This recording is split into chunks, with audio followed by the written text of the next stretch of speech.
úgy lesz, hogy most nincsenek annyira szemináriumok több leckékből, hanem mindenki egyet fog tartani ebben a szezonban.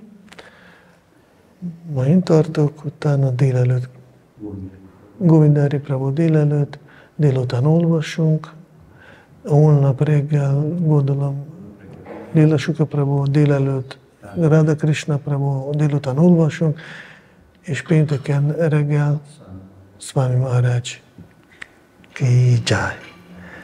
Jó. A téma, sok minden gondolkoztunk, nem tudom, mit írtunk fel már.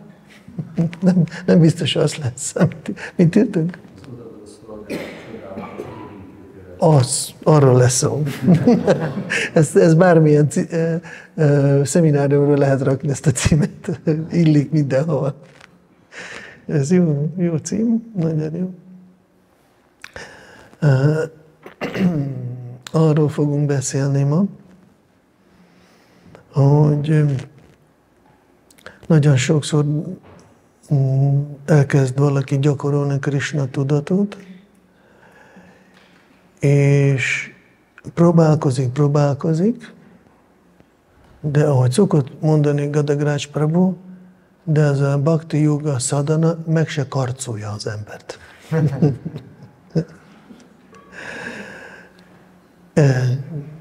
Gondolom nem egyedül itt vagyok ezzel a problémával. De jó. Akinek már nincs ez a probléma, akkor nem kell időt pazarolni velünk erre leckére. De aki azt gondolja, hogy valami van, akkor erről fogok ma beszélni. Végül 2 dolog lesz. Egyik, hogy megbeszéljünk a bhaktinak a 5 tulajdonságát, ami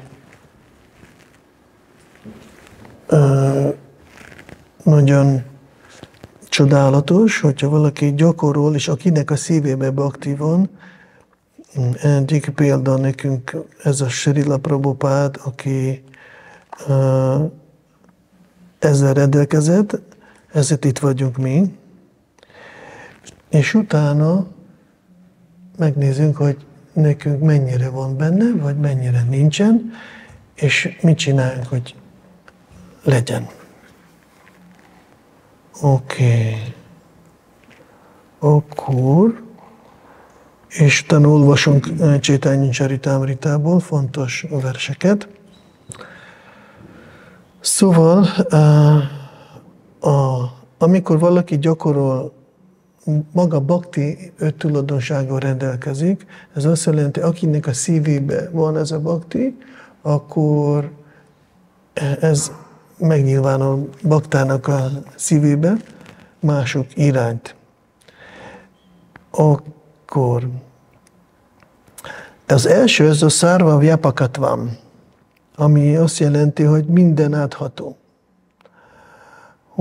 Bhakti mindenhol ott van, ugyanúgy, mint Krishna, minden átható.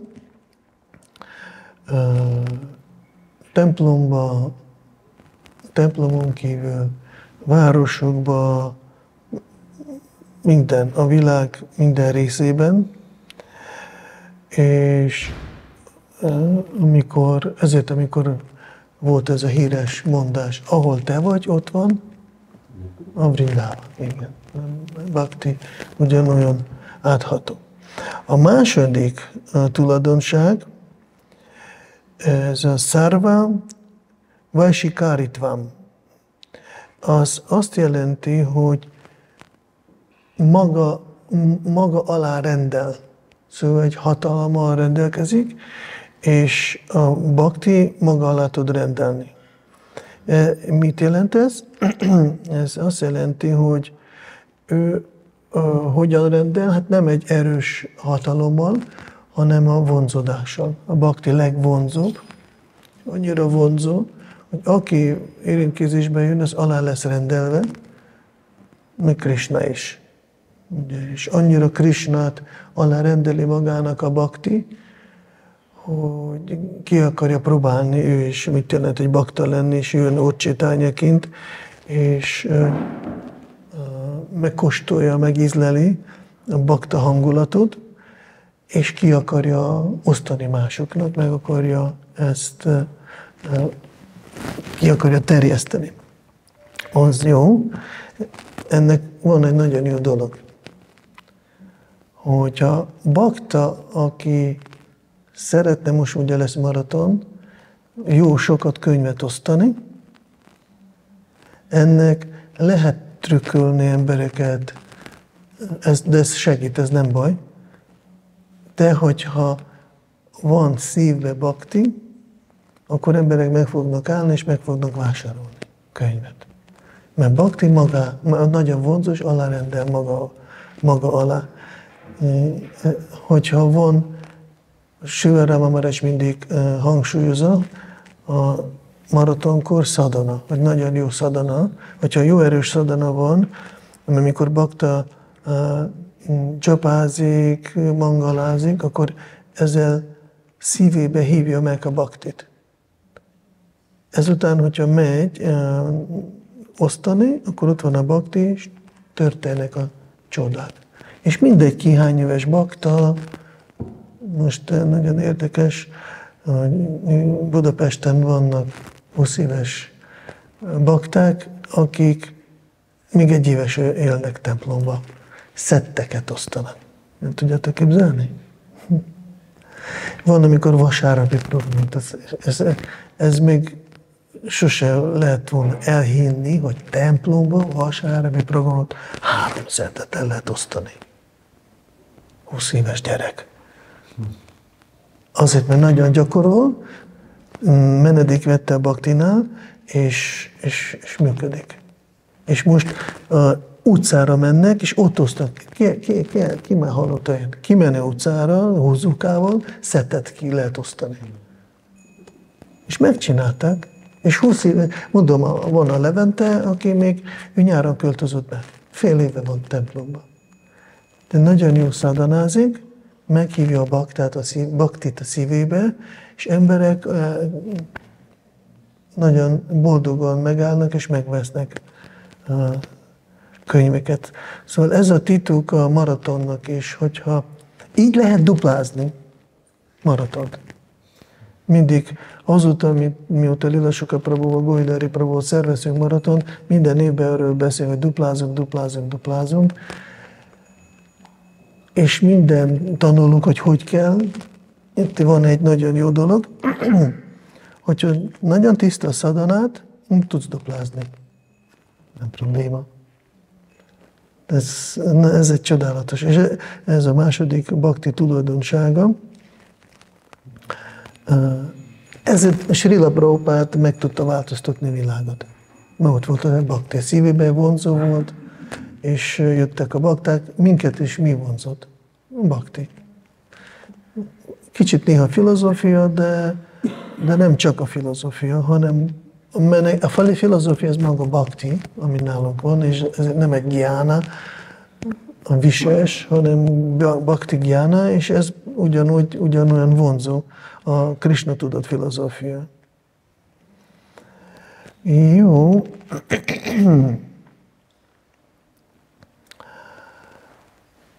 Oké. Akkor a következő. Akkor ez egy fontos, hogy igen, hogyha egyetlen egy módszerünk alárendelni magunkat Krishnát, vagy eredményes lenni prédikálásban, bármi másban, kegybe, áldásba, ez baktit hívni a szívünkbe. Oké. Következő harmadik tulajdonság, Sarva Sajivakatvam. Minden életre keltő ez a tulajdonság. Az embernek az élete igazából halott. Mert már most halott, amikor csak élvezni akarja, teljesíteni a vágyakat. Ez élettelen ez az egész élet. De a bakti, amikor belép valakinek a szívébe, akkor életre kelti embernek az életét, adja az értelmet, és adja erőt. Amikor élettelen valaki, nincs erő. Manda sumanda matayo, manda bagyo pahrita. Emberek lelkileg élettelenek. Akkor és ez azt jelenti, még egy kicsit, amikor ez a szadzsivikat van, amikor az embernek van hite, és ez azt jelenti, hogy van nagyon nagy lelkesedés. A életre kellő bakta rendelkezik hiteles, nagyon lelkes odaadó szolgálatra, szadanára, mindenre. És ezért, hogyha életlen, amikor nincsen lelkesedés, nincs hit, nincs bizalom. Ez volt a negyedik. Ez a harmadik volt. Negyedik. Paramasvatantriyam. Független. Bhakti, független. Ugye a Madhurya Kadambiniban tanulhatunk, hogy mi az ok, hogy valakinek a szívébe megjelenjen a bhakti, a szép viselkedés, sattva guna, meg annyi sok mindent felsorolni, de ez nem, mert akkor lehet mondani, hogy mondjuk, hogy sattva guna oka a bhakti szívénben megjelenésének, akkor az azt jelenti, hogy bhakti függ a sattva gunán. A bhaktinak nincsen anyagi ok. De erről majd egyszer lehet sokat beszélni, de bhaktya sanjayate bhaktya, hogy a bhaktinak az ok az a bhakti. Bhakti független. Ez azt jelenti, hogy bárhol lehet gyakorolni a bhaktit. Lilamritában, amikor Srila Prabhupád találkozott Bhaktisiddhanta Saraswati Thakurral, és Bhaktisiddhanta Saraswati Thakur mondta Srila Prabhupádának, oké, akkor a legfontosabb az, hogy prédikáljál, terjeszd Krishna tudatot. Srila Prabhupád mondta, nagyon komoly érvet mondta, de most itt vannak az angolok, most annyira nyugtalanít az egész élet Indiában, most szerintem jó lenne segíteni Gandhinak, Mahatma Gandhinak, hogy ebben hozzunk, elűzzünk mindenkit, és megteremtjünk jó körülményeket Indiába, és utána szóval egyetértette Bhaktisiddhanta Saraswati Thakurral, de csak előbb teremtsünk megfelelő körülményeket, és utána majd terjesztjünk a bhaktit.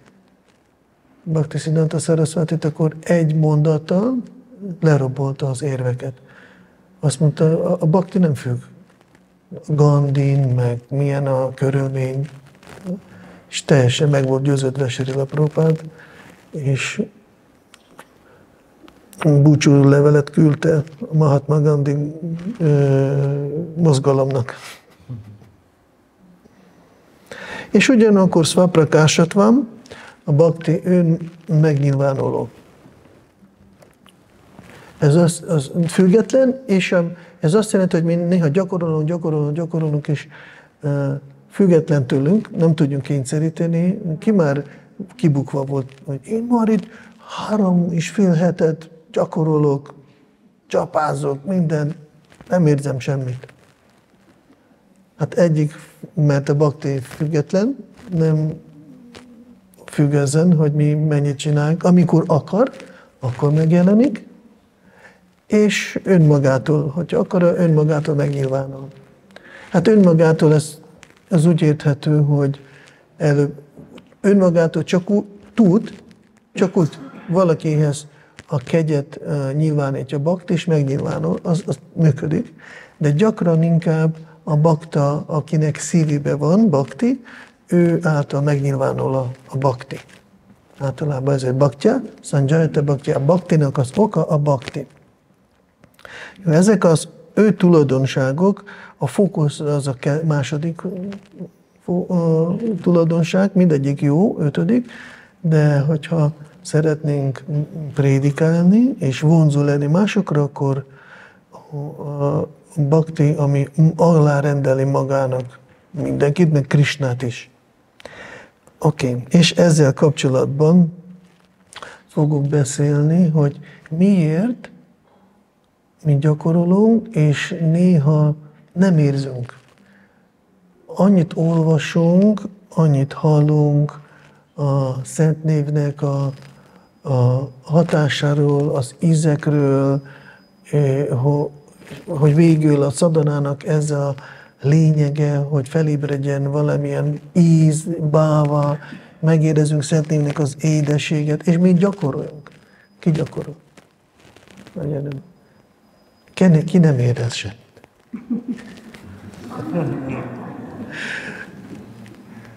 De akkor most megbeszéljünk, miért nem érzünk, jó? De felolvasunk először két verset a Chaitanya Charitamritaból, ami ott van.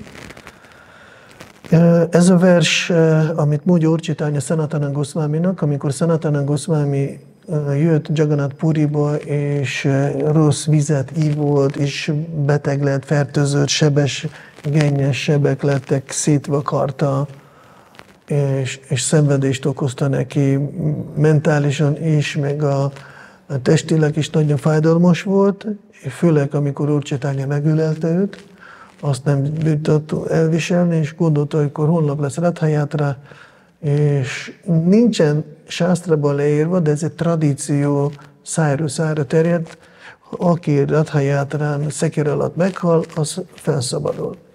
És akkor Sanatana Goswami gondolta, akkor a bakta programot rövidre zárok. Nem kell itt beköltözni, még szankirtánozni, ugrok egy szekér alá, aztán megyek vissza Istenhez.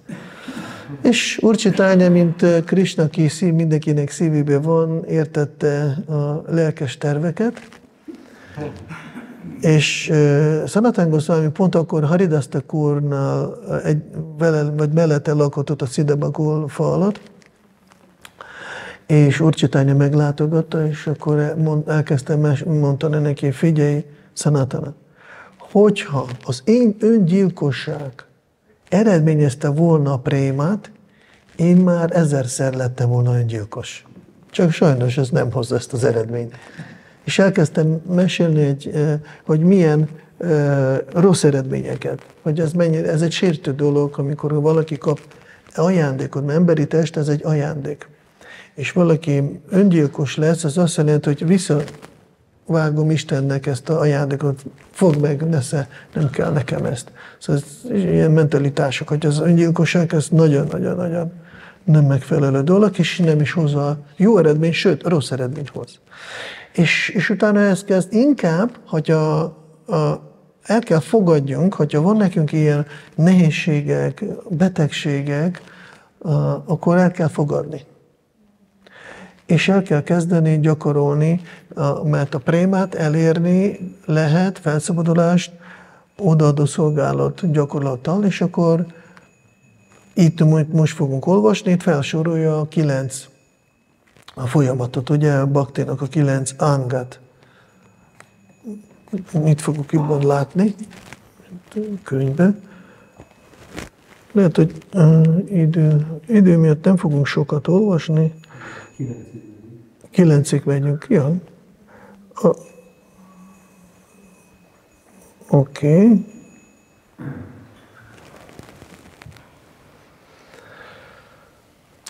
Bhajanera madeshreshta nava vidha bhakti.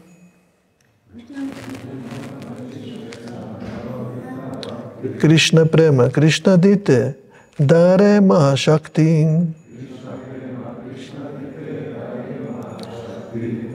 Bhajanera madeshreshta nava vidha bhakti. Krishna prema Krishna dite dare mahashakti. Itt oroszul felolvasom, hogy gyorsabban lesz, jó? Az összes odaadás gyakorlatnak között a legjobb azok a 9 folyamatok, mert nagyon nagy hatalommal rendelkeznek, és el tudnak embert vezetni Krishnához, és megajándékozni extatikus Krishna iránti szeretettel. Utána Srila Prabhupád dicsérti ezeket a 10 folyamatokat, és vagy 9 folyamatot, 9 angát, és felsorolja a Srimad Bhagavatam 7.5.23 a mi magyarázatban. Shravanam kirtanam Vishnu, Smaranam Pada Sevanam, Archanam Vandanam Dasyam Sakyam Atmani Vedanam. Ugye, hogy ez a 9 anga odaadó szolgálatnak, ez hallgatás, ismétlés, emlékezés Krisnára, az ő lotuszlábának szolgálata, imádat a templomba, imák ajánlása,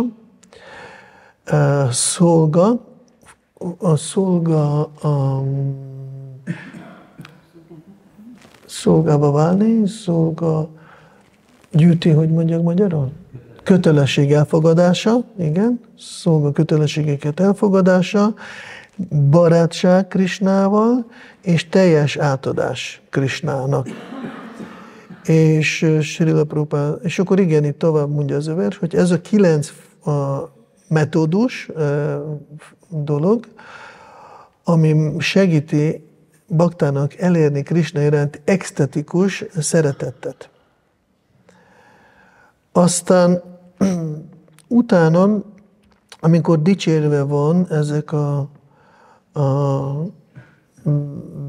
dolgok, itt a végén egy fontosat mond. Igen, először Srila Prabhupád itt nagyon magasztal, van egy másik vers igazából, ami Kapila Devnek mondja a Devahuti, és itt arról beszél, hogy ó Uram, még az az ember dicsőségre méltó, aki alacsonyabb családba, akár kutyaevő családba született, hogyha ő mindig énekel az Úrnak a szent nevét.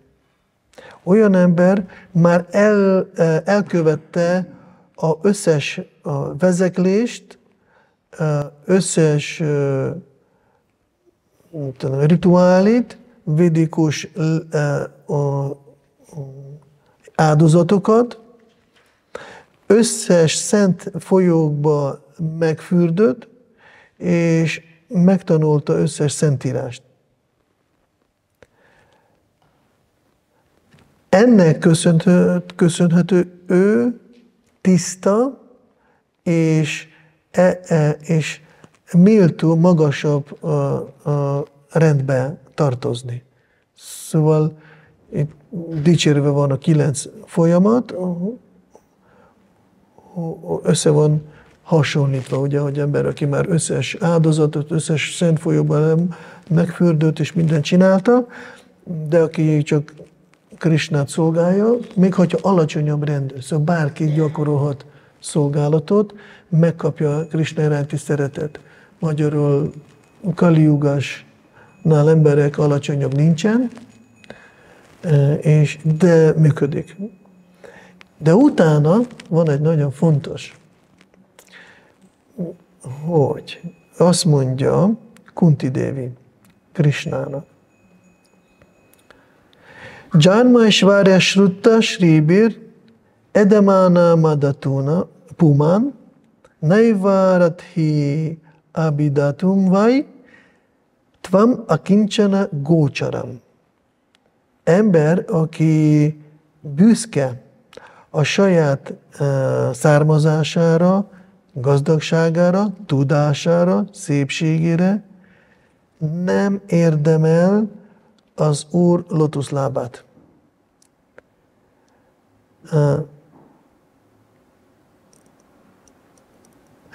Mert te, mondja Kunti Devi Krishna, mert te csak alázatos és a szerényes emberek számára vagy elérhető. Ez egy nagyon fontos feltétel. És utána, következő versben, Tára Mádé Szárvasresta, ki emlékszik, ismeri ezt a verset. Tára Mádé Szárvasresta, Náma Sankirtána, Niraparadha,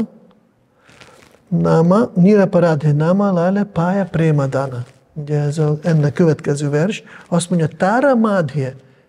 Mádhye ez azt jelenti, hogy közöttök.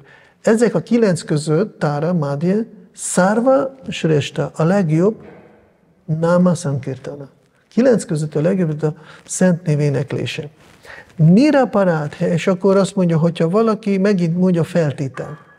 Niraparadhe Náma Laile, aki sértés nélkül énekel, az pálya prémadána, az meg fog kapni a prémadánat, a szíve meg fog puholni, és megtapasztalja a Szent Névnek az édességet. Ez, amit hozta nekünk Srila Prabhupád, ő azt hozta, hogy ne legyünk 20 éve gyakorló bakták, és van egy ilyen orosz ilyen mese, tanmese, vagy nem tudom, hogy mondjunk, amikor lóg a friss, gyönyörű, édes szőlő lóg a lugasba, és jött a róka. Jási Lakshmani Sarda Bhagavan ki jai. Jött a róka, és akkor látta azt a gyönyörű szép szőlőt, és próbál ugrálni, nem tudta elérni, úgyis zöld, és akkor elment. Szóval mi is itt jöttünk, egy kicsit nyalogattunk kívülről a üveget, és akkor úgyis zöld, nem működik ez a Krisna, tudod, én már tudom. Aztán beköltöznek az újak, és akkor nézzünk itt lelkesek, első 1-2 évig, utána az idős bakta mondja, jó, majd persze, majd meglátod. Kirtán ez már nem, én már tudom, én már idős bakta vagyok, kirtán nem nekem való. Ez csak a fiataloknak, akik még illúzióban vannak a Krisna tudattal kapcsolatban, hogy ez milyen, de én már tudom, én már megkaptam a tapasztalatot, hogy nincs tapasztalat. Ahogy mondtunk, meg se karcol. Jó, ma megbeszélünk, hogy ha aki akarja, hogy Szent megérintsen a szívünket, megpróbáljunk ezt egy kicsikét megérteni, hogy működik. Mert a magyarázatban ehhez a vershez Srila Prabhupád idézi Bhakti Sandarbhat Jiva Goswaminak, és azt mondja, a Szent Névnek az éneklése a fő módszer a Krisna iránti szeretet elérésére. Ez az éneklés, vagy odaadó szolgálat semmitől nem függ. Nem függ, hogy milyen születésünk vagyunk, jó családba születünk, rossz családba születünk. Egyetlen egy, ez a szerényesség és alázatosság, amit fog Krisnának a figyelmet vonzani. Így kell csapálni. Ma erről fogunk beszélni. És másképp hogyan tudjunk duplázni maratont. Jai Shri Radha Shama Sundar ki jai! Mondja a Jiva Goswami, ez minden védának a végkövetkeztetése. Na, ez még egyszer. Igazából, hogyha csak ezt megtanuljuk mai napon, akkor már sikeres lesz. Vagy ezen a retreaten. Egyetlen egy, akik alázatosak és szerények, csak ők tudnak magára vonzani Krisnának a figyelmét. Egy kis történet. Egyik, ez nem is a Ramayánban van, egy másik valamilyen szentírásban van, egyik bakta Hanumánhoz jött, és mondta Hanumának, hallottam, hogy Ramachandrának van valamilyen bakta névsorlista. Nem csak akik őt szolgálnak, és akkor Hanumán mondja, igen, van ilyen. De hogyan tudok ezt megnézni az én nevemet is? Ki akarja ugye megnézni, van-e Rádhisyámnak a mi nevünk? Ugye ez érdekes. Amikor volt Radhashtamin Pushpa Abhishek, a szirmok közül minden baktának a neve ott volt keverve, és akkor ott ment Rádhisyámnak, összes magyar játrának baktának a nevek. Szóval ott voltak. És ez a bakta elment, és mondta a Hanumán, hát menj csak, kérd el, ott van neki füzet Ramachandrának, és akkor kérd el ott a névlista. Akkor elment, és akkor a hódolatot ajánlott a csodálatos imák után, Ramachandrától kérte, hogy elkérhetek, megnézhetek. Ja, persze, ott van. És hozta, fogta egy nagy füzet, elkezdte lapozni, és valahol megtalálta a saját nevét, olyan boldog volt, hú, az én nevem ott van a Ramachandranál. És akkor kereste Hanuman nevét, nem találta. Hát hogy lehet? Akkor visszament a Hanumanhoz, és mondja, Hanumanji, képzeld el, rossz hírem van. Az a jó hír, hogy az én nevemet találtam, a te neved nincsen ott. Ramachandra, hát te vagy a legyen szolga. És akkor Hanuman kérdezi, hát te melyik füzetet néztél? A nagyobbit vagy a kisebbiket? A nagyobbiket. Ne, kérjed el a kisebbiket. És akkor elment, akkor elkérte a kisebbiket füzetet, és akkor ott az első között ott volt a Hanuman, de ott nem volt az övé. És akkor nem értette, ez most mi, ez mi. És akkor kérdezte Ramachandrat, kedves uram, mondd meg, kérlek, miért van ez a két füzet? Az egyik vastag, ahol vannak sok-sok nevek, ahol az én nevem van, vagy egy picike, ahol kevesebb név van. Hát a vastag név, az azoknak a baktáknak a nevei, akik rám gondolnak. A kisi, pici, vékony füzet, ahol vannak bakták nevék, akikre én gondolom. Szóval így is lehet, meg úgy is lehet. És ma megpróbáljunk arról beszélni, hogy hogyan legyen, hogy ránk nem mi gondoljunk csak, hanem rád és ám is gondoljon ránk. Akkor ezt mondja, még ide itt vagyunk Szandárba, Bhakti Szandárpában, ami tovább mondja.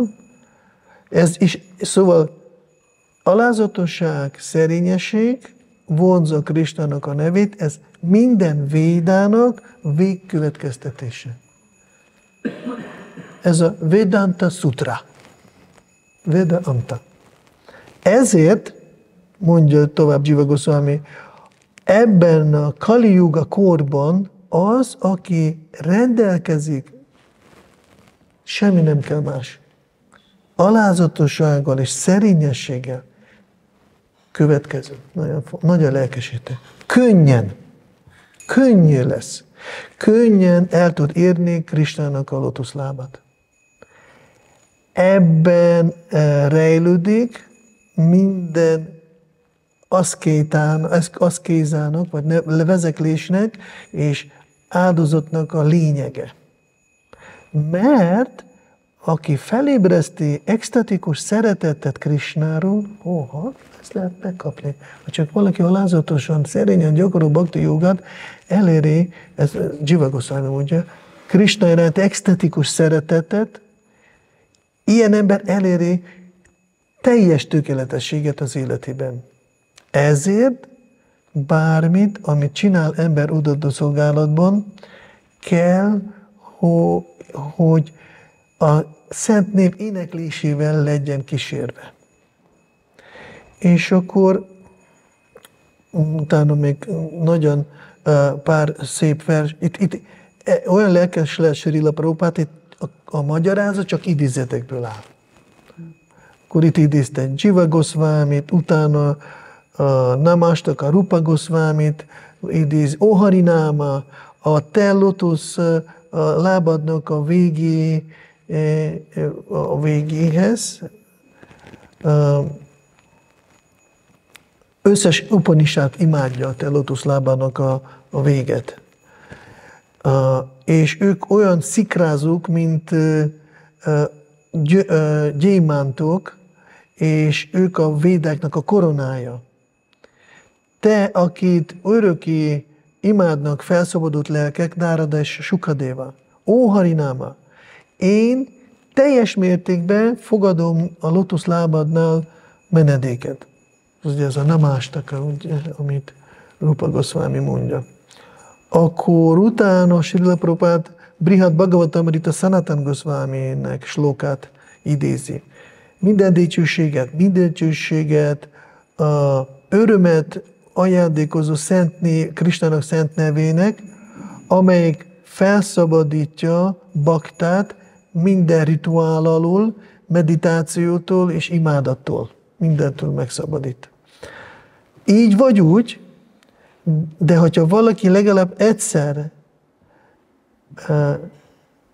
hogyha egy élőlény egyszer ismételni a szent nevét, akkor megkapja ajándékba a felszabadulást.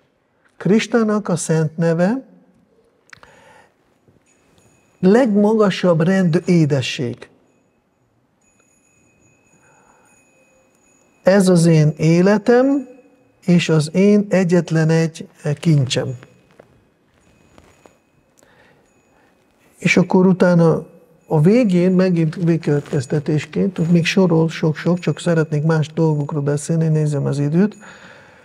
A zárás megint Trinádapi Szünicsinál, Tarori Vasa Isnuna, Amanina Manadena Kirta Niya Sadahari.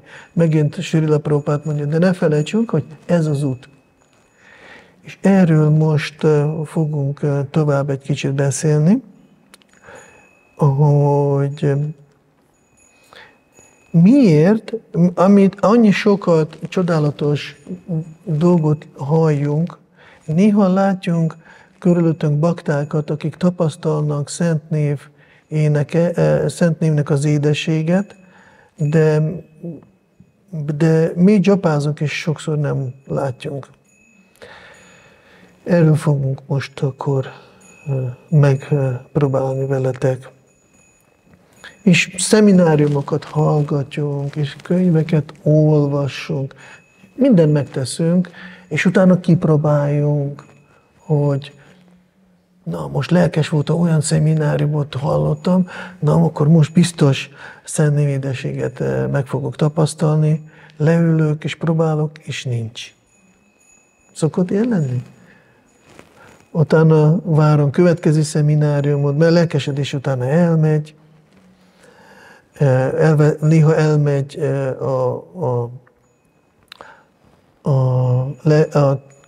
a hitünk, a bizalmunk a szent névre.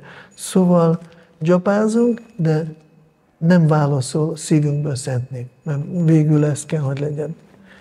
Nem válaszol. Oké. És ennek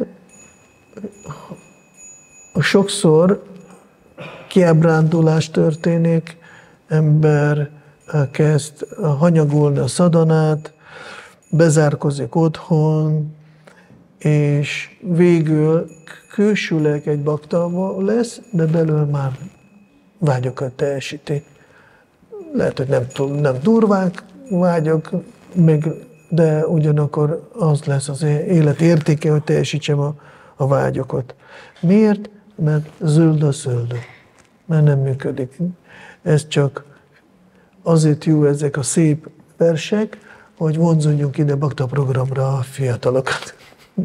És utána már úgyis megtudják ők is, hogy semmi. Ez csak egy szép esti mese. Oké. És ekkor nem helyes reakció, hogy én másokat kezdek hibáztatni.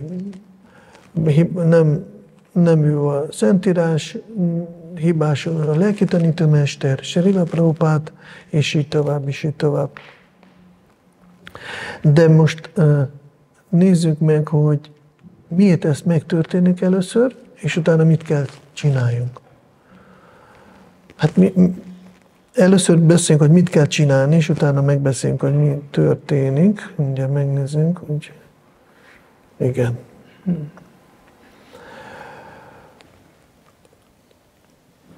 Sokszor, mikor azt mondjuk, hogy nem működik, és valamikor én olyat is hallottam, hogy én csak befeszülök a szadanától.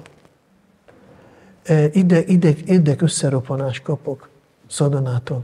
Depresszióba esek a szadanától. Én ezt hallottam személyesen.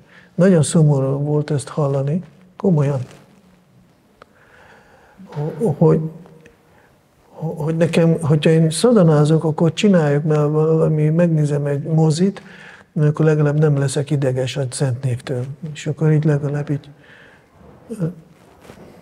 ilyen is lehet. Sok minden más. Ez azt jelenti, hogy sásztra, mint mondom, hogy sásztra nem igaz. Na, ez egy rossz reakció. A helyes reakció, ami legfontosabb, első reakció, Nem, a sásztra, amit mond, az így is van. Amit itt olvastunk, a Szent Névnek az ajándéka, az édesége, hogyha valaki dzsapázik, gyakorol, így is van. Ez biztos így van, nincs kétség. Nem szabad ebbe kételkedni.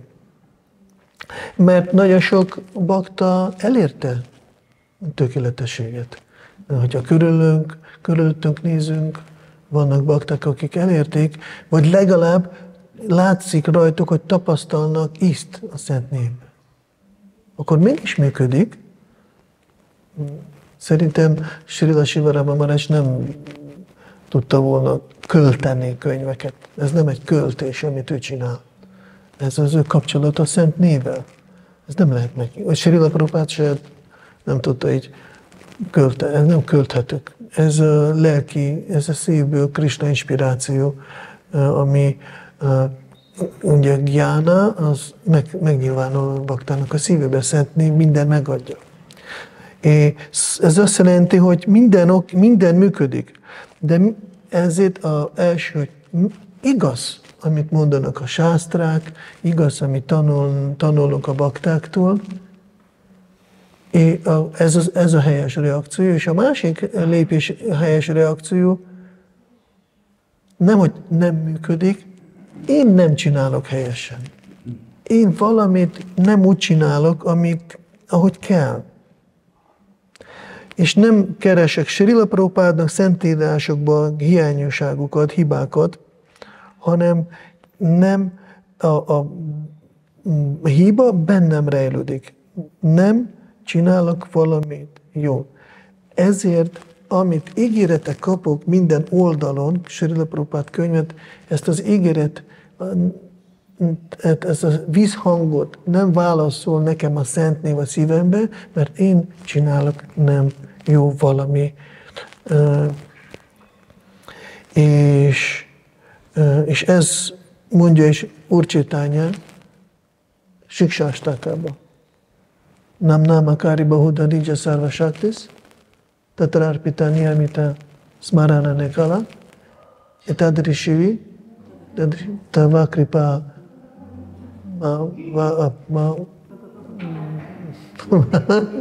durdávam, ihajanu, nanuraga. Nem mondta, hogy nem működik. Ő is először elmondta az első verset. Csetodárpana marjana, ugyanaz, hogy minden megadja a Szent Név, és utána a második versben is mondja, nam a kári bahuda, nincs a szárvása. A Szent Név, te berogtál összes energiát. A Szent Név ugyanolyan hatalmas, mint Krishna. Mert ugyanaz, nincs különbség. Nama Csintávane Krishna Chaitanya Rasa Vigraha, annyi sok sloka van. Nama Ekatatva. Ugye ennyi sok, ez mondja Bhaktivinoda Thakur a Szent Névről. És Úr Chaitanya nem mondja, hogy nem működik, hanem ő mutatja, hogy kell reagálni. Nem, én nem vonzódok, nincs vízhang a szívemben a dzsapától. Miért? Mert sértő vagyok. A aparádokat követem el. Ez a probléma. És erről fogunk beszélni egy kicsikét, hogyha valaki sértésekkel énekel Szent Névét, akkor nem kapja ezeket a gyümölcsöket, amit ígérnek nekünk a szentírások. Ezért sokszor mi nem értünk, hogy ez miért így történik, mert ez sokszor sértés, az nem kell, hogy nagyon nyilvánvaló legyen, hogy úgy megyek, és akkor nagyon ilyen erősen sértegenek. Ez belül történik először a sértések, amikor mindjárt ezekről megbeszéljünk. És ezért, hogyha nem vagyok magammal őszinte, azt nem látom. Én csak azt látom, hogy én mindent megtettem. Én dzsapázok, minden mangalára jövök, 16-kor dzsapázok, 4 szobát követek, még sincs semmi. Mert van námaparát. Nincs mások.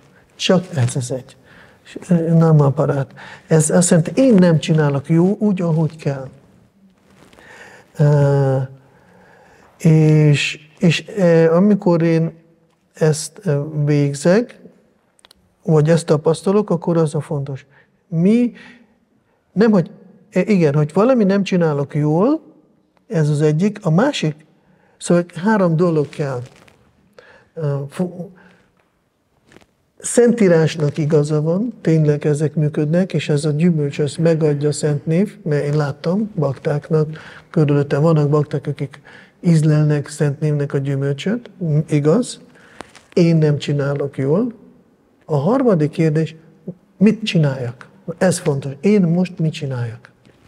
És erről mindjárt beszélünk, de előtt még egy kicsit fogunk erről vizsgálni. Jiva Goswami Bhakti Sandarbhában,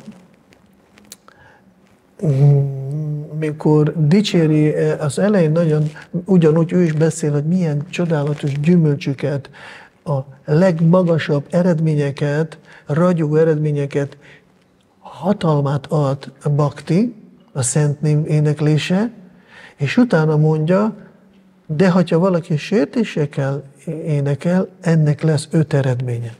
Itt az a probléma, hogy a sértésekkel lévő éneklés nem megy el nyomtalanul, annak megmarad egy nyoma. 5 eredmény, 5 gyümölcse, és ezeket megbeszélünk veletek. És ezért bakta egy ördög körbe kerül a sértéseket dzsapázó, és nem is tud róla, az a probléma. Itt egyik gyümölcse nem is tud róla, hogy ő már belépett egy ilyen ördögkörbe, ahol csak nőni fog, mint a hógolya az egész rossz mentalitás, és el fog távolodni sokszor. Erről ezért námaparát, ez nagyon-nagyon veszélyes. Ezeket most felsoroljuk. Meg fogok elemezni csak egy párat, összeset nem fogok megelemezni, mert egy pár, ami nagyon fontos, a többi kicsit egyértelműek lesznek. Akkor az első, amit mondja a Jiva Goswami, ez a Kautilya. Kautilya, ez azt jelenti, hogy képmutató. Képmutató. Sok volt a rendszernek, ez igazság kiverte a biztosítékot. Igen. Úgy nálunk is néha, ugye, amikor halljunk igazságot, elment az áram. Amikor valaki szent név sértés követi el, akkor a szívébe megnyilvánul ez a tulajdonság, Kautilya, ami és hogyan nyilvánul meg? Mi az az első szent név apparát? Mert beszéltem, nem egy ilyen nagyon agresszív valami. Hogyha valaki hanyagolva csak mondja a szent nevet, mert futva, kapkodva, szóval nincs felkészülve a dzsapára. Ez amit Jiva Goswami próbál figyelmeztetni, hogy a dzsapára fel kell készülni, rá kell hangolódni. Hogyha nincsen így, például a zsidó vallásban a szent nevet tilos mondani. Mert nagyon-nagyon kell felkészülve lenni, és csak egyszer évente kimondhatnak. És úgy történik, hogy vannak olyan templomok, vannak többféle kapu, ami bizonyos ilyen lelki jelentőségek vannak ott, át kell lépni egyik kapon, másik, és akkor mennek a főpapok, és végül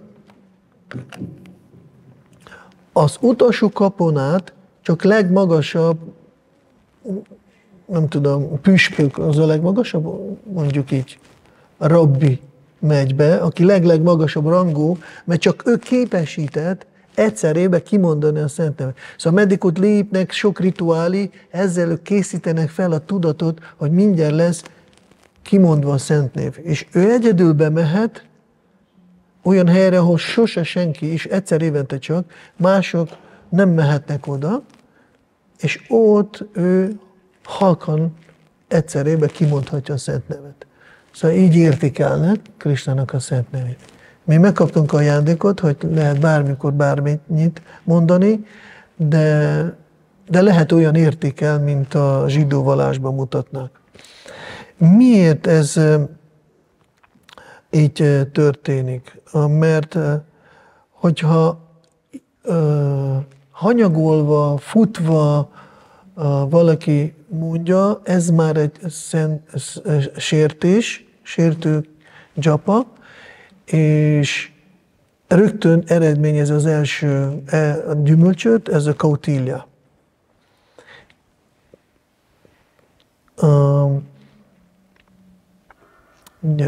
Melyik? Niti Sásztrát Sridhar Maharaj idézve Srimad Bhagavatam 14. éneknek, a 4. fejezetnek a magyarázatába egy Niti Sásztrának következőt mondja. Agya Sukham Aragyata. Nem, ez majd kicsit, ez egy másik hely lesz, ez a 2. lesz, még itt. Még itt maradunk, mert ez már a második. Igen, és ez aki így megcsinálja, akkor ő azt fog gondolni, hogy ő őszinte lett, de belül már igazából képmutató. Mert, és ez olyan erős, hogy ő másokat fog hibáztatni képmutatónak, vagy mások a képmutatók, és utána jön a következő eredmény, és akkor ő azt gondolja, hogy hát igazából nagyon szépen megy, nagyon jól tudok dzsapázni, és másokat is lehet sérteni. Amikor másokat sértek, akkor nem kapok visszahatást, mert nem úgy gondolom. Ez az érdekes, hogy ez egy ilyen örvénybe kezd behúzni. Figyelmetlenül, hanyagolva dzsapáztam, eredményezte ezt az első 5 között, még ez csak az első, képmutató vagyok, másokra gondoló képmutatók, és én azt hiszem, hogy én jó gyakorolok. Itt és amikor másokat kritizálok, hogy ők a képmutatók és sértegetek, mivel nem esik rá az égből a fejemre semmi, akkor nincs visszahatás, akkor én nem vagyok sértő. Jogos dolgokat mondom. Én jogosat mondom. Baktákról. Hát nem? Persze, gyere, na mondd. És akkor jön a nektár a fülébe egy másnak. Mint ami egyszer csináltuk, erre párszor meséltem, hogy mi is bele egyik baktával, a nevét nem akarok mondani, nagyon jó bakta, de úgy rászoktunk, hogy már este vártunk egymásra találkozni, hogy Vaisnava Parat Katha nektár óceánba merülni. Olyan jó volt, figyeljetek, másokat lealacsonyítani, ezzel megmutatva, hogy én nem olyan vagyok azért olyan, ennél jobb nektár nincs. És olyan könnyű, mert nem kell nagy dolgokat csinálni. Csak ennyi. És ez történik, és amikor sértegetés a jog, és gondolja, hogy minden rendben van, de közben nem érti a visszahatás, már megtörtént. Lezárták az ajtót, a szent név le van zárva, nem kapsz ízt. Ez már meg vagy büntetve már ezzel. Ha már nyalogatsz kívülről. Ez az 1-es. A 2-es, ebből, amikor ez jön, és az azt jelenti, hogy akkor én elkezdem, ugye ez a képmutatás, amit én csinálok, ennek jön az asrada. Asrada, dana, purusha. Mrityu samsara vartmani, nagyon veszélyes, ugye Bhagavad Gita 9.2, Krishna is figyelmezteti, akinek nincs hit, az visszamehet Mrityu samsárába, a halál vissza samsárába. És ez az asrada, ami elmegy a hit. Ezért van fesztivál, hát most nekem fesztivál, akkor felkészülök, jövök énekelni, Rádésyámnak örömet okozni, Govardhánának. Nem, ez a bakta programosoknak, az naívoknak való. Én már nem hiszek, hogy én ettől kapok mert sértő vagyok, le van zárva, és már nem is hiszek, hogy én kapok ettől valamit használt, hogyha én lelkesen szolgálok a fesztiválon, vagy reggeli programon. Elmegy a hit. Ez a második. Utána a harmadik, Bhakti Shaitilya. Akkor hanyagolva fogok gyakorolni bhakti jogát. Közömbös hangulat lesz a Szent Névhez. Gyere, Sivara Maharaj, tart leckét. Jó, de hát nekem most, nem tudom, mosni kell ruhát. Mi lehet még kitalálni? Postára el kell mennem. Annyi sok fontos dolgom lehet. Annyi. Igen, szóval ilyen közömbös, szóval a szív az nem válaszol. A szívben szerintem nem válaszol. És akkor ez a közömbösség, akkor ez a hanyatlás jön, akkor megint, hogyha akkor a dzsapa az olyan lesz, hogy nincsen ízem, le kell dzsapáznom, akkor valamit ki kell találni, hogy mondtam, lehet internetet nézegetni, valami, nem tudom, sétálni. Ki már próbálta elmenni mondjuk Budapesten belvárosba dzsapázni, annyira jó. Olyan gyorsan elmegy, sok vitrín van, lehet menni, Hare Krishna, Hare Krishna, Hare Krishna. Ó, ez drága, Hare Krishna, Hare Krishna. Nagyon-nagyon jó. Ez a Bhakti Shaitilya. Akkor a negyedik.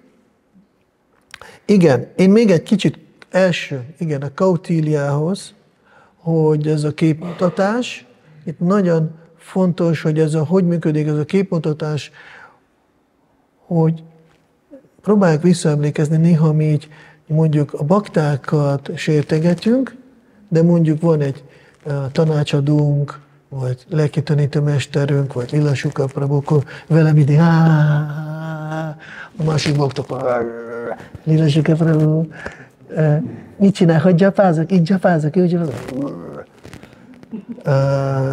Erről volt szép történet, a Duryodhánról. Amikor Duryodhán meghívta Krishnát Hastinapurba, akkor ő ugyanúgy, ő nagyon készült, őszintén készült. A legjobb palotát ajánlotta Krishnának. A legjobb szakácsok a királyságban főztek a lakomát. És Duryodhán, ő hallotta, hogy Vrindávánban gyerekkorában Krishna szeretett táncolni lányokkal, akkor meghívta a legjobb táncoló lányokat. Szóval legjobb zenészeket, legjobb brámánokat, a legjobb mantrákat. És amikor érkezett Krishna, akkor nem csak Duryodhán kiment üdvözölni, még Dhritarashtra is kiment üdvözölni Krishnát. Tiszta szívből ajánlottak neki, de tiszta szívből. Ez a Kautilya, amikor ember azt hiszi, hogy ő tiszta szívből, és utána, mivel nem kap eredmény, akkor mondja, nem működik, ez asrada jön. Ez a námaparádnak az a büntetés, hogy meg vagyunk győződve, hogy mi tiszta szívből csináljuk. Duryodhán teljesen ne. És akkor Krishna rá se nézte semmire. Csak így átsétált, mintha nincs semmi felajánlás. Nem is érdekelt, mi volt ott. Hova ment? Vidurahoz. Igen, és akkor Vidura nem volt otthon, és a lakoma helyett banánhéját meglakomázta. Ugye, amikor meglátta Vidura felesége Krishnának a gyönyörű, szép, édes, arcas szépségét, hát először zavar, nem várta, hogy jön Krishna személyesen, nem is volt semmi, valamilyen ilyen lukas csadarot neki terítette, hogy Krishna üljön, semmi, szegények voltak, valahol banánokat találta, leült, nézte Krishnának a gyönyörű szép arcát, lepocolt a banánt kidobta, héját adta, Krishna ugyanúgy néz. Te csináltál, olyan finom. Fú, ez a rácsbóg, ez tökéletes. És akkor így evett. Jön a vidura. Szemetet adni Istenség legfelsőbb személyiséget. Ilyen aparát, és akkor Krishna szemsarkkal látta, és nagyon mérges lett, és jelezte, hogy itt most megy a Prema Bhakti, ne zavarjál. Folyik a nektár óceán. És másnap a Duryodhan kérdezte, hogy te miért nem fogadtál el tőlem? És a Krishna mondta, hát azért, mert te Kautilya vagy, képmutató vagy. Te nekem egy Krisnacskám, de a baktáimat sértetsz. Te nem tisztelsz a pandavákat, utálsz őket, ezért én tőled semmit nem fogadom el. Ez egy nagyon... Itt ez a következő egyik eredmény ezzel a Kautilya-val, hogy a mi odaadó szolgálatot Krishna nem fogadja el. És mivel nem fogadja el, ugye nincsen viszony a szívbe, akkor jön ez az asrada, amit beszéltünk, hát nem hiszi, akkor nem hiszek, hogy működik. Én jól csinálok, őszinte vagyok. Ugye? És akkor, amit beszéltünk, utána jön, hogyha már nincsen eredmény, akkor nincs hitem, akkor Bhakti Sautila, akkor csak így hanyagol, közömbös vagyok. Úgyse érzem ízt a Szent Névnél, kirtánon. Valamikor van kirtán, nekem ott kell a fesztiválon csapáznom kell. Mint hogyha 360 napon megy a kirtán fesztivál, és máskor nem tudok sose dzsapázni, csak most pont kirtán alatt ki kell mennem dzsapázni. Igen, ez a Bhakti Sautila. Akkor Bhakti Vastu Chavaka Abhinivesha. Ragaszkodás tiltott dolgokhoz, ami akadályozza a bhaktit. Szóval a ragaszkodás kezd nagyon erős lenni, mert valahonnan kell ízt meríteni. Az elme nem tud, nem robot, nem tudjunk kikapcsolni érzelmeket, elmét, és akkor átkapcsolódik egy más dolgokra, ami akadályozza a bhaktit. És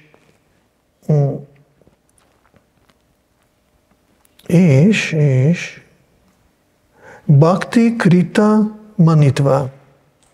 És utána a Bhakti Krita Manitva az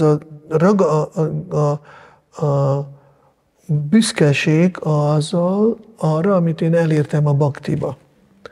Akkor csináltam valami szolgálatot, ami tényleg jó sikerült, mindenki elégedett, akkor én ezek után, hogy én ennyit itt tettem, ti velem ezt tettétek. Igen, szokott. Sripati Prabhu, hallottál már ilyet egyszer-kétszer? Ezek után, kedves Sripati Prabhu. Gondolom, Sripati Prabhu legtöbbet tesz hallja. Sripati Prabhunak a szolgálata nagyon nehéz, szóval nagyon értékeljük, mert ez, amit ő csinál, ezt se tudjuk képzelni, mert csak akkor, mikor Sripati leszünk mi is. Akkor megértjük, mit csinál. Szóval utolsó, akkor... Na most képzeljétek el, azok, akik, igenis, ez a Kautilya, ennek még az van, hogy én tudom. Ez a probléma itt, hogy én tudom, mit kell csinálnom. Szóval nem, hogy én hibások, nem. Nekem nincsen eredményem, de én tudom. De Krishna már Bhagavad Gita-ban mondta Arjunának, te semmit nem tudsz. Másképp nem lennél depresszióba. Ugye? A Sochanan, Gatászon, Gatászon, Csánanusa Csántipa, a Sochanan, Anva Sochasztvam, Pragyávadam se Básase, Gatászon, Gatászon, Nanusa Csánti Pandita. Azt mondja, hogy te nem tud. És pont az van, hogy és ők lesznek a legnagyobb tanácsadók Kautilya egyházunkban. Persze. Persze. Mert te jössz hozzá elme szintjével, és ő megmutatja, igen, te jó csinálod. És az a probléma, hogy behúzzák minket magukkal együtt, abba a sötét kútba. Nézd, és Sásztra is azt mondja, hogy tudat így, a Krishna tudat, ez egy egyéni dolog, ez egyéni, ez nem intézmény. Intézmény, mikor már van, az már csak tönkre teszi az az életet, a lelki nagyon sokat ezt lehet hallani. Ők tudnak. Senkinek a leckére nem jönnek el, senkit nem fogadnak el, autoritásokat, mert ott ez lesz a következménye. Én nem fogadom egy autoritást, nekem ne dumáljon senkit, ki vagy te, nincsen senki. Mert miért te ki vagy te? Mert te képmutató vagy. Hát itt mindenki képmutató. És ezért én írom a véleményeimet, és idézem a sásztrát, és idézem más írásokat, mert mindent lehet idézni, és így bele gabolyodik egy ilyen személy. Ez a Namaparáddal kezdődik, és egy ilyen örvénybe fog kerülni, és nagyon-nagyon sokszor, és minden, ami nekünk az elme, ugye nekünk van, amit mi születünk, egy torzított elme, és a sásztrában meg tudjunk kapni idézeteket, hogy megerősíti a torzított látásunkat, torzított megértésünket. Ezért mondja a Niti Sásztra, Hari Krishna Sripati Prabhu, a Niti Sásztrában a Sridhar Swami, aki idézi, hogy Agya Sukha Aradhanam. Azt mondja, Agya, aki tudatlan, nincs tudása, akkor ő adja neki, prédikálja, neki adja a kegyét. Aki azt mondja, én nem tudok semmit. Én vagyok a legrosszabb, nem tudok semmit. Na, akkor neki hozzá mennyi, ad a kegyet. Ad neki tudást, mert aki ágja, akkor szukam aradjata, az azt jelenti, hogy a tudatlan ember nem kell sok, hogy boldog legyen. Picit jó mondasz, wow, ez nagyon jó. Rögtön elégedett lesz. Utána Sukha Taram Visheshagya Aradjata. Aki rendelkezik tökéletes tudással, érti a sásztrát, ő hozzá is menj barátkozni, mert neki se kell sok. Csak egy kicsit valamit, ő már ő alázatos, és boldog lesz rögtön. Ugye, mint valamikor meséltem Ganashyam a babáról, aki alázatos szolga volt. Azt mondta, ő ugye tiszta bakta, felszabadult, minden szentírás szívében megnyilvánult, és ő a Radha Gopi Janavalabhát szolgálta, és mikor jött 20 éves Ricsi, Radhanath Maharaj hozzá, akkor ő azt mondta, te vagy Gopi Janavalabhának a barátja, a vendége, én vagyok a te szolgád. És napokig nem ette rotit, mert adta neki mindig, és boldog volt. Utána Gyana Lava Durvidagda. De az, aki pici tudással rendelkezik, közben hisz magáról, hogy tud, ne add kegyet neki. Ne menj hozzá, ne predikáljál, ne foglalkozz vele. Haszontalan időpacsikolás. Mert ő mindent tud. Ő ebben illúzióban van, neki ne add kegyet, ne predikál. Ezt mondja Niti Sásztra.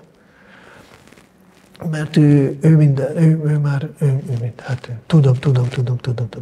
Szóval ez a Kautiljának az következő eredménye lesz, és nem, mint ott volt a Rávana, amikor Narada Munitól Om jelentőséget akarta. Hé, Narada, hogy van aznak csak én már mindent tudom amúgy.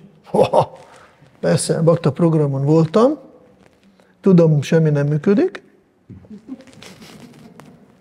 Szent név, ez csak így ilyen kis bla bla bla, de az Omot azért még utolsó reményem.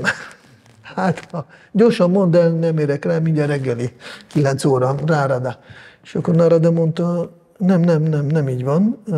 Tudod, Tadvidi Pradipátena, Pariparsene Szévaja, Upadikja, Tétengyanaz, Gyenénasztát a Darsana. Nem olvastál a Bhagavad Gitát? Hagyjál már. Hát a bakta programon, amikor voltam, csináltam, most már te is tudod, ez csak egy ilyen kis formalitás. Most már te is nagy fiú vagy, én is, most ne kezdjünk ezt fölösleges köröket futni. Csak mondd meg gyorsan, mi az Om.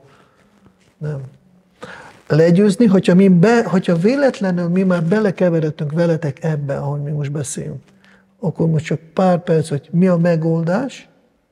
A megoldás az, keressünk meg lelkitanítőmestert, egy baktát, akiben látjuk, hogy ő rendelkezik tudással és valamilyen kapcsolatot Szent Névvel, dobjunk ki kukába ezt a gondolatot, hogy én tudok, és üres szívvel menjek, és fogadjam el előítéletek nélkül tőle a tudást, és próbálják azt gyakorolni.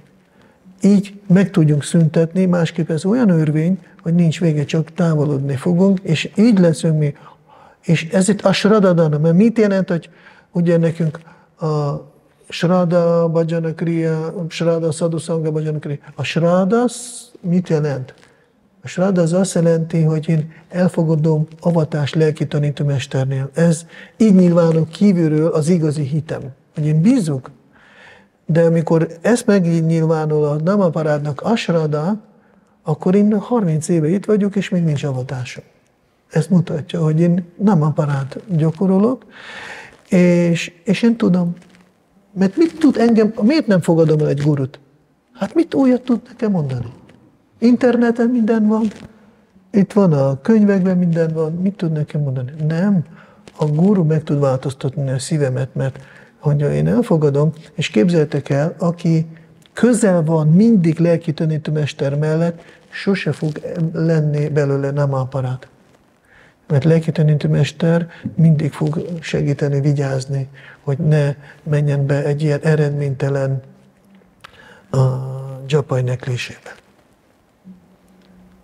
Köszönjük szépen.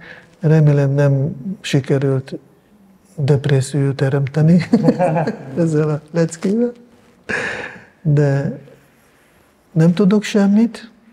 Ugye még egy utolsó, amikor volt egy bakta, és jött, és látta, voltak tanítványok, és guruhoz jött, és mondta, hogy én tudok mindent, én is akarok avatást. Emlékeztek ezt a sztorit? És akkor mondtam, hogy gyerek máskor, és jött, és akkor még itt látta a slókákat, tanítványok leckén nem tudtak idézni, ő már ezt tud. És akkor mondta, ment, és ő mindig tud, és mindent tud. De legalább akart avatást, ez egy pozitív dolog volt nála, mert segített a guru. Ő neki segített. Ezért, hogy a guruhoz megyünk, mi, hogyha már őrültek vagyunk, ezektől a Namaparát 5 eredményével, még mindig meggyógyulunk, mert ment a guruhoz, és guru mondta, hogy nagyon jó, látom, okos vagy, igen, tudsz több, mint a más tanítványok, akkor jó, akkor most ez a feladat 3 napra menj el, keresd meg, aki nálad rosszabb. Aki nálad jobb. Aki jobb nálad. Várjatok. Akinél te vagy rosszabb, ez az. Akinél te vagy rosszabb. És elment, gondolta mindjárt, hogy én rosszabb. Hát megnézte a baktákat, hát én nem vagyok ezeknél rosszabb, ezek rosszabb nálak, hát nem most tudnak Bhagavad Gita-s slokát se. Utána ment, akkor nem találta, akinél ő rosszabb legyen, és akkor kereste, állatok, mindenhol nem találta. Reggel gondoltam, megyek guruhoz, a 3. nap, beszámolok, hogy nagyon szerencsétlen vagyok, de nem találom, hogy kínálam, én kívülnál rosszabb vagyok. Nem. Ki az, aki rosszabb? Igen. Lényeg, amikor legugult reggeli tisztulásnál, és akkor na az ott nálam rosszabb. Az biztos, akkor elviszem gurunak, megmutatom, hogy megtaláltam. Aztán gondolom, ne, hát ez én vagyok, ez én csinálom. Akkor utána meg látta abba a kupacba egy kis kukacot. Na, ő az. Mert ő lakik a ürülékbe, azt megeszik, az nálam biztos rosszabb. És utána rájött, hát nem, mert ő megeszik az ürüléket, és ebből lesz egy trágya, és utána nő valami hasznos, én megeszem, és én csinálom az ürüléket. Nem, akkor nincs nálam rosszabb, én vagyok a legrosszabb. És akkor ment, és mondta a gurunak, nem tudtam teljesíteni a vágyadat, nem találtam, aki nálam rosszabb, rájöttem, én vagyok a legrosszabb. Na mondta, jó, akkor megszabadult a Namaparától, most kapsz avatást, hozzátok a fát. És az utolsó, Duryodhant is elküldte, ugyanott, keresd meg Duryodhan 3 nap alatt Drónácsára, kínálod rosszabb, és elküldte Judhishthira Maharaj, kínálod jobb, az Duryodhannak kell megkeresni, ki jobb nálad, és ki rosszabb nálad Judhishthirnek. Képzeljétek el, egyik se volt jó tanítvány, egyik se találta. Jön Duryodhan, őszintén jön Drónácsárjához, kedves uram, egyszerűen nem találtam nálam jobb. Nagyon kerestem, mindenhol voltam, de nálam jobb. Annyira szomorú vagyok, nem tudtam teljesíteni a te lelki tanítómesternek a parancsolat, de te hidd el, mindent megtettem, de nincs nálam jobb. Judhishthir ugyanolyan szomorú jött, ugyanolyan rossz kedve volt Judhishthirnek, nem tudom, nálam rosszabb nem találtam. Mindenhol mentem, rosszabb, mint én nincs.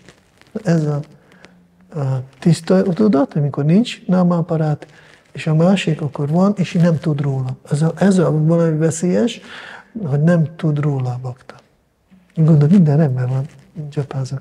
Köszönjük szépen, bocsánat, elcsúsztunk. Shri Harinam Sankirtan Yagya ki jai, Shri Shri Radhashama Sundar ki jai, Srila Prabhupada ki jai, Nitai Gaura Premanande Haribo. Gaura Bhakta Vrinda ki jai.